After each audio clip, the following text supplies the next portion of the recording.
आपको class 10th का footprint without feet books का द थीफ स्टोरी चैप्टर 2 की समरी समझाने जा रही हूँ।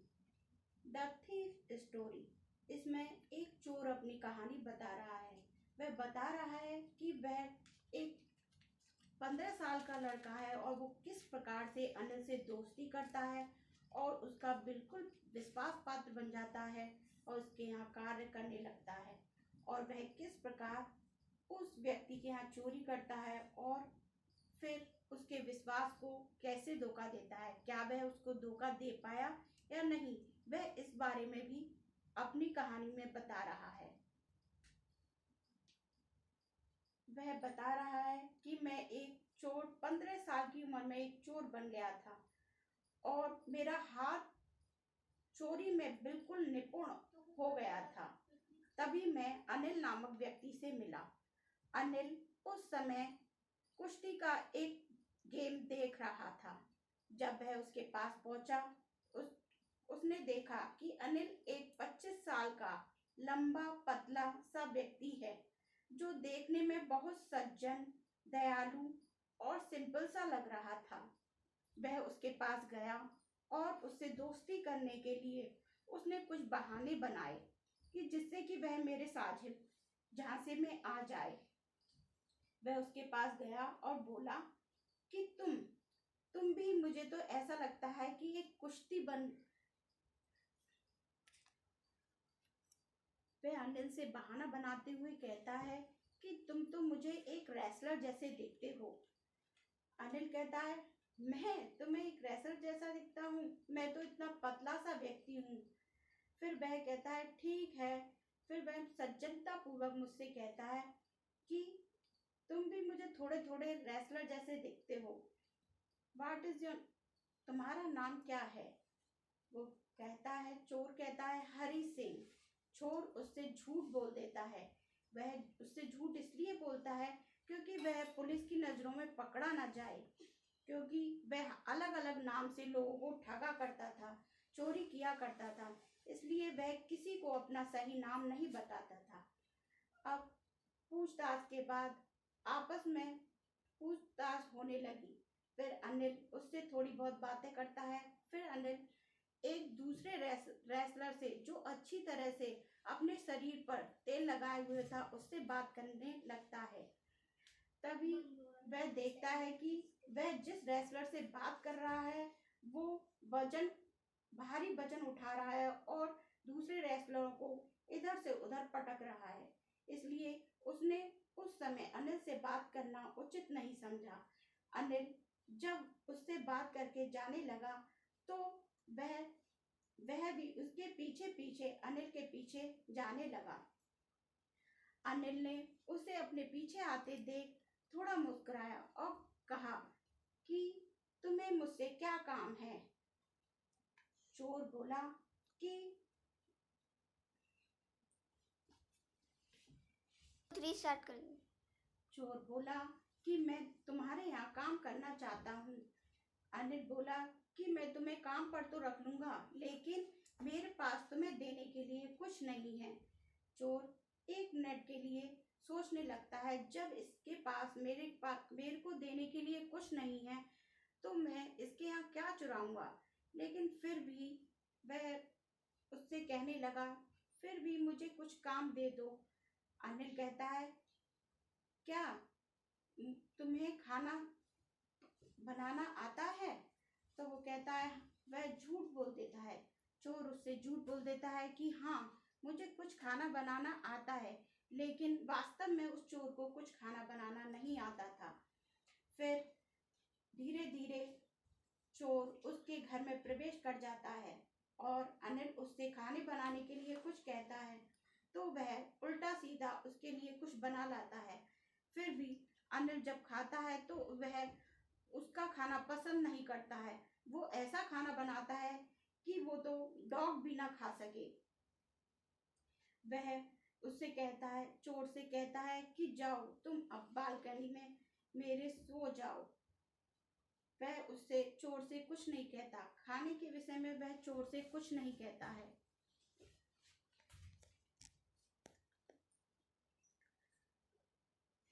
अनिल उससे गुस्सा नहीं करता है। वह उससे कहता है, चलो ठीक है, मैं तुम्हें खाना बनाना भी सिखा दूंगा। वह उसे अपने घर में रखता है और उसे उसका नाम लिखना भी सिखाता है। वह उसे धीरे धीरे कुछ सेंटेंस लिखना भी सिखा देता है और वह उसे अच्छी तरह पढ़ाई करना भी सिखा देता है। एक दिन वह कहता चोर सोचता है कि वह जिस व्यक्ति के यहाँ आया है वह एक शिक्षित व्यक्ति है और उसे भी उससे शिक्षा प्राप्त करना अच्छा लग रहा था, इसलिए वह अनिल के यहाँ खुशी खुशी कार्य करने लगा। वह अनिल के लिए सुबह चाय बनाता था और उसके घर के अनेक काम करता था। वह बाहर से उसके लिए सामान भी लाता था और उसमें से कभी कभी 1 रुपया बचा लिया करता था। इस प्रकार से उसकी आदत अभी थोड़ी छूटी नहीं थी चोरी की। वह उसमें से 1 रुपया बचाकर चोरी कर लेता था। वह जानता था कि 1 रुपये से कुछ नहीं होता, लेकिन वह इस चीज को दिमाग में नहीं लेता था क्योंकि वह जानता था कि अनिल उसे शिक्षित कर रहा है और एक अच्छा कार्य सिखा रहा है। एक दिन अनिल जहाँ काम करता था उससे वहाँ उसे ज्यादा पैसा नहीं मिलता था, लेकिन फिर भी वो अपना काम चला लेता था। लेकिन जिस दिन उसको चेक मिलता था वो उसके अपने दोस्तों के साथ सेलिब्रेट करने के लिए चला जाया करता था।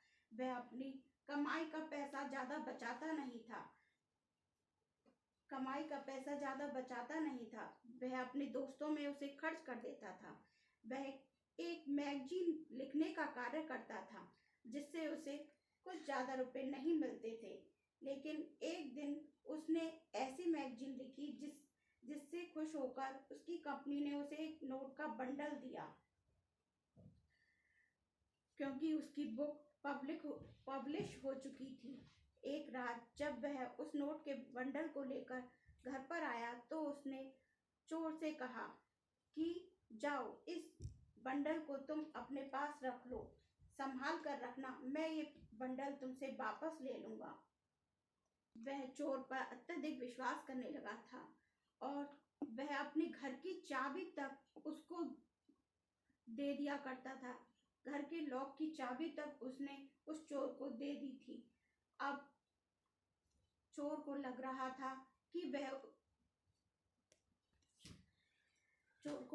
था कि आज तक वह इतने विश्वास पात्र व्यक्ति से कभी नहीं मिला है, इसलिए उसे ठगना बहुत मुश्किल हो रहा था। वह चाह नहीं रहा था कि मैं इस अनिल को कैसे ठगूं, कैसे उसके घर में चोरी करूं, क्योंकि आज तक उसने जहां पर भी चोरी की थी वह सभी लालची व्यक्ति थे, लापरवाह व्यक्ति थे, लेकिन अनिल एक ईमानदार व्यक्ति था। उसने आसानी से चोर पर विश्वास कर लिया था, उसे शिक्षित भी किया था, इसलिए वह उसके यहाँ चोरी करने में हिचकिचा रहा था।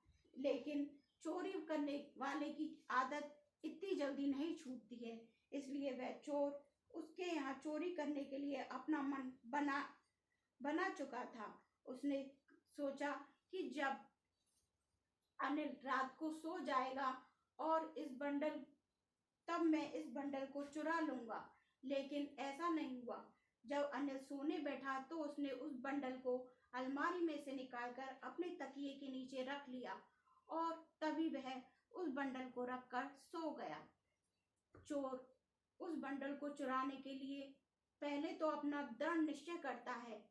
वो सोचता है कि मैं इस बंडल को कैसे चुराऊं, क्योंकि वह जानता था कि अनिल ने उस पर बहुत विश्वास किया है, उसकी घर की चाबी भी उसको दे दी है, इसलिए वह उसके विश्वास को तोड़ना नहीं चाहता था। उसके दिमाग में बहुत कश्मकश चल रही थी कि वह किस प्रकार से उसके घर में चोरी करे, लेकिन फिर भी उसने अपने मन को मनाया कि नहीं, उसने आज तक मुझे अपने घर में काम करने के लिए कुछ भी नहीं दिया है, तो मैं उसके यहाँ थोड़ी सी चोरी कर लूंगा तो क्या होगा। इसलिए वह अपना मन बना लेता है कि मुझे इसके यहाँ चोरी करनी ही है। वह धीरे धीरे अनिल के बेड के पास जाता है और उसके तकिए के नीचे नोट का बंडल निकालने की कोशिश करता है। तभी अनिल अपनी करवट बदलता है। वह देखता है कि अनिल ने करवट बदल ली है, लेकिन फिर भी वह तकिए के नीचे हाथ घुसाने की कोशिश करता है। उसके हाथों पर अनिल की आहें आ रही थी क्योंकि वह सांस ले रहा था। फिर भी वह नोट के बंडल को सावधानी से उसके नीचे से निकाल लेता है और वहां से चला जाता है। वो कहता है अब वह अनिल के घर कभी नहीं जाएगा। वह नोटों का बंडल लेकर रोड पर दौड़ पड़ता है और सोचता है कि अब मैं स्टेशन की ओर जाता हूँ, जिससे कि मुझे कोई गाड़ी मिल जाएगी और फिर मैं यहाँ से चला जाऊंगा। लेकिन जैसे ही वह स्टेशन पर पहुंचता है तो उसे अनिल की याद आने लगती है। वो सोचता है कि अनिल ने मुझ पर कितना ट्रस्ट किया था, मैं उसके विश्वास को कैसे तोड़ सकता हूँ। फिर वह अपनी जेब में से अनिल के नोट का बंडल निकालता है तो उसमें देखता है कि उसमें केवल 600 रुपये थे। लेकिन वह सोचता है कि इस 600 रुपये से तो मैं कई दिन मौज कर सकता हूँ। फिर वह अपने मौज मस्ती के बारे में सोचने लगता है, लेकिन फिर भी उसका दिमाग भटकता रहता है। वह सोचने लगता है कि मैं कैसे अनिल को धोखा दे रहा हूँ। उसने मेरे ऊपर कितना विश्वास किया था, उसने मुझको शिक्षित भी किया, उसने मेरे को अपने घर की पूरी चाबी भी थमा दी। ऐसे व्यक्ति का विश्वास मैं कैसे तोड़ सकता हूँ।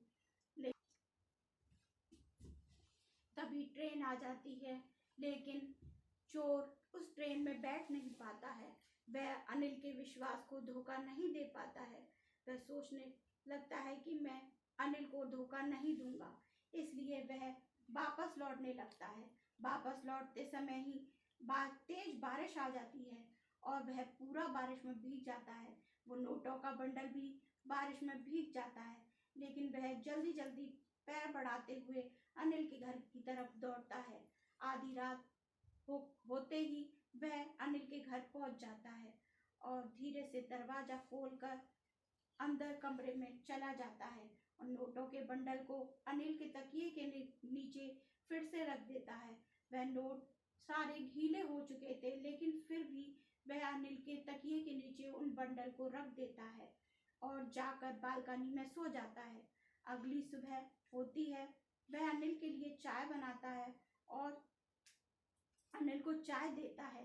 तभी अनिल मुस्कुराता हुआ उसे देखता है और उसके हाथ में 50 का नोट थमाता है और कहता है, ये तुम्हारी नौकरी का गिफ्ट है। तुमने आज तक मेरी जो सेवा की है उसके बदले में मैं तुम्हें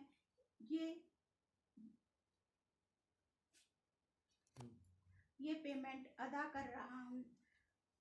चोर सोचने लगता है कि ये तो नोट अभी भी गीले हैं। मेरे को लगता है कि अनिल को सब कुछ पता चल गया होगा।